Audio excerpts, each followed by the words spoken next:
Saudara seorang santriwati berusia 13 tahun meninggal diduga akibat dianiaya di sebuah pondok pesantren di Lombok Barat, Nusa Tenggara Barat.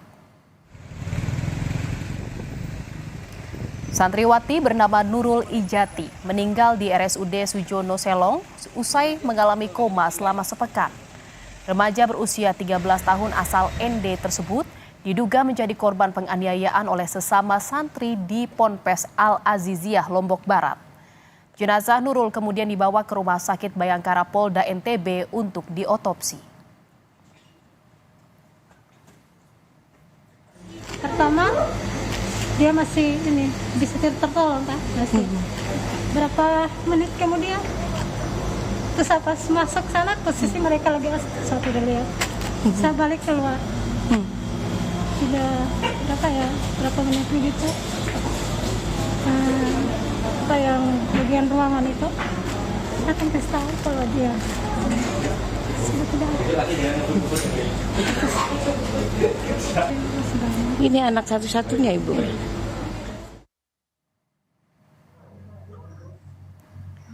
Sebelumnya, saudara, pihak Pondok Pesantren Al-Aziziyah mengaku telah melakukan investigasi terkait dugaan kekerasan yang dialami Nurul Ijati di dalam ponpes.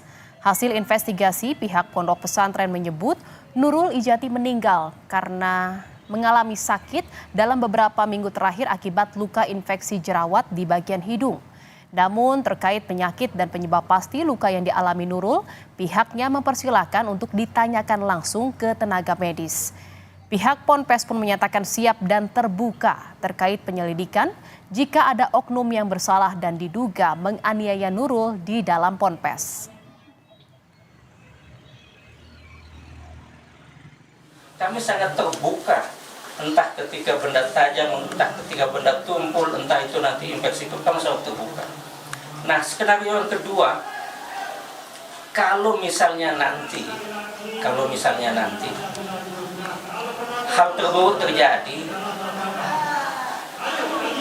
yang terjadi itu entah benda tumpul atau benda tajam, silakan polisi datang, buka pintu.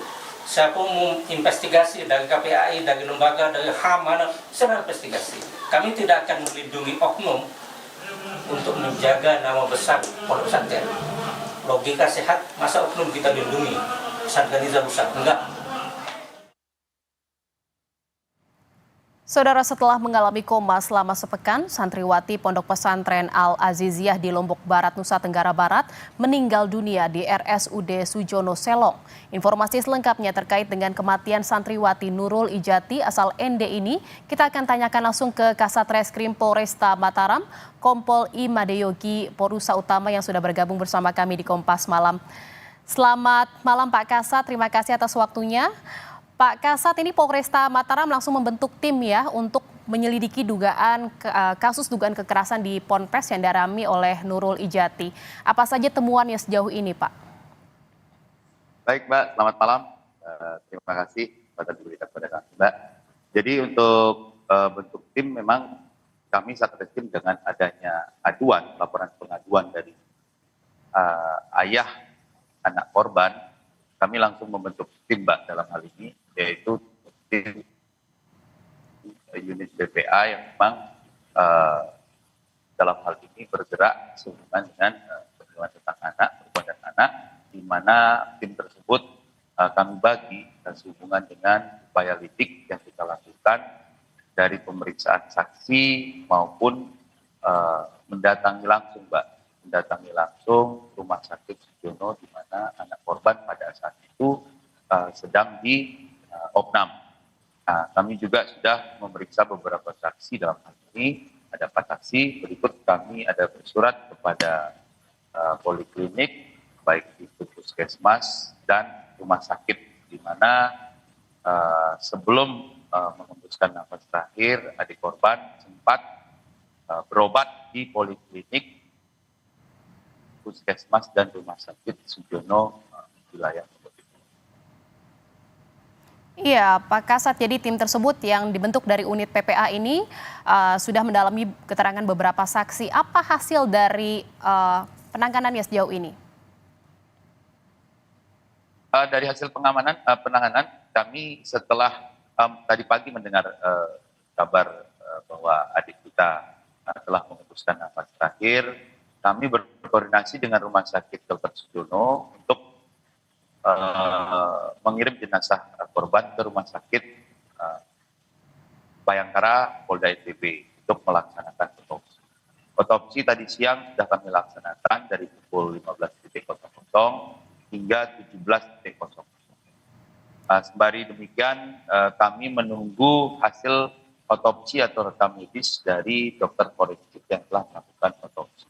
Jadi otopsi sudah selesai dilakukan ya Pak ya, tinggal menunggu hasilnya seperti apa? Betul, kami menunggu hasil dari otopsi yang dilakukan tadi siang oleh dokter forensik Rumah Sakit Bayangkara Polda. Sebelumnya sudah ada visum yang dilakukan, ini apa Pak kira-kira yang menjadi penyebab kematian dari santriwati bernama Nurul ini? Mohon izin Mbak, jadi dari keterangan dokter sementara bahwasanya memang masih akan dilakukan, setelah dilakukan otopsi akan dipelajari dan ada juga yang memang sampel-sampel yang akan dilabkan oleh dokter forensik. Baik, polisi akhirnya membentuk tim untuk... Setelah itu akan atau hasil itu. Ya, Pak Kasat, polisi akhirnya membentuk tim karena memang ada laporan dari keluarga. Saat itu apa laporan yang disampaikan kepada keluarga terhadap polisi terkait dengan dugaan adanya tindak kekerasan di dalam ponpes? Jadi memang itu ada jarak waktu Mbak dalam hal keterangan dari pihak saksi yang memang serta-merta menjemput anak korban dan membawa ke poliklinik dari tanggal 15 hingga tanggal 20, di mana indikasi informasi dari saksi bahwa kondisi korban menurun. Setelah tanggal 20 korban sempat dibawa pulang, di tanggal 21 korban sempat dirujuklah ke puskesmas karena informasi dari saksi yang memang pada saat itu menjemput korban itu kondisinya menurun.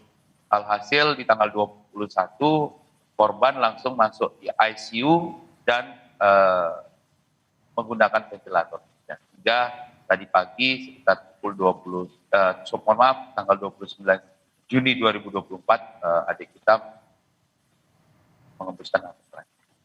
Artinya memang dugaan tindak kekerasan yang dialami oleh Nurul ini disampaikan langsung oleh korban sebelum akhirnya kondisinya menurun, seperti itu ya Pak Kasat? Jadi hasil keterangan yang kami dapat Pak dari orang tua adik kita, adik korban dalam hal ini memang di tanggal 20 malam sempat menceritakan kejadian apa yang telah dialami adik korban dalam hal ini. Itu kami tuangkan juga di berita acara interogasi dalam hal ini. Ini sedikit tidak orang tuanya mengetahui lah Pak apa yang sudah dialami adik korban. Sempat dibawa keluarga saat tanggal 20 keluar dari pondok pesantren, seperti itu ya Pak? Jadi untuk kronologis memang adik korban ini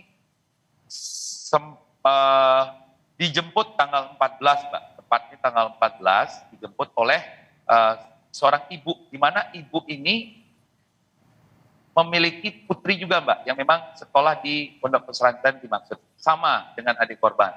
Cuman beliau ini adik kakak kelas, di mana kakak kelas adik korban ini menghubungi ibunya, meminta tolong agar anak korban ini dijemput karena kondisinya sakit. Alhasil dijemput tanggal 14, dibawa ke rumahnya beliau di wilayah Lombok Timur, karena kondisinya menurun, tanggal 15 dibawa ke puskesmas Mbak. Di sana dicek Mbak kesehatannya. Namun karena informasi keterangan dari saksi kondisi menurun, beliau rawat inap sampai tanggal 20. Nah, setelah tanggal 20, karena kondisinya sedikit membaik, dibawa pulang, Mbak. Disitulah bertemu dengan ayah kandungnya yang memang baru tiba dari ND, Mbak, menuju Lombok Timur.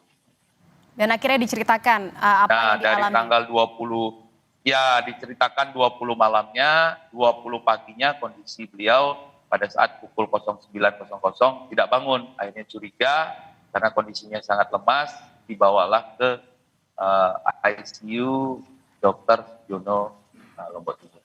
Iya, tadi Pak Kasat sempat sampaikan Pak Kasat bahwa memang tim dari unit PPA ini sudah memeriksa sejumlah saksi. Siapa saja ya saksi yang diperiksa? Baik Mbak, dapat kami sampaikan bahwasannya ada 4 saksi sudah kami periksa dari ayah korban, kedua Ibu Nia, inisial N, setelah itu inisial S, dan kakak dari anak korban yang masih saat ini bersekolah di Ponpes yang sama dengan anak korban. Selanjutnya kami juga sudah menginterogasi ada di 7 pertama atau awal ada itu berobat, yang kedua puskesmas, dan yang terakhir kita interogasi dokter yang berada di rumah sakit Dr. Sugiono. Iya, Pak Kasat singkat saja ini kan ada desakan dari pihak keluarga untuk bisa polisi mengungkap penyebab kematian dari korban. Bagaimana polisi menanggapinya dan bagaimana polisi menjawab desakan dari keluarga tersebut?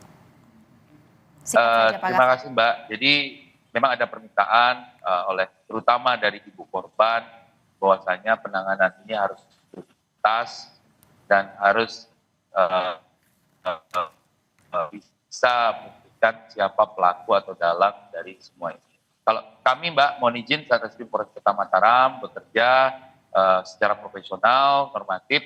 Ya intinya kami masih menunggu dari hasil visum otopsi. Selanjutnya kami akan bergerak untuk mengundang dari pihak Ponpes dalam hal ini. Baik, terima kasih atas informasi dan perbincangannya di Kompas Malam, Kasat Reskrim Polresta Mataram, Kompol Imade Yogi Porusa Utama. Selamat malam, salam sehat Pak Kasat.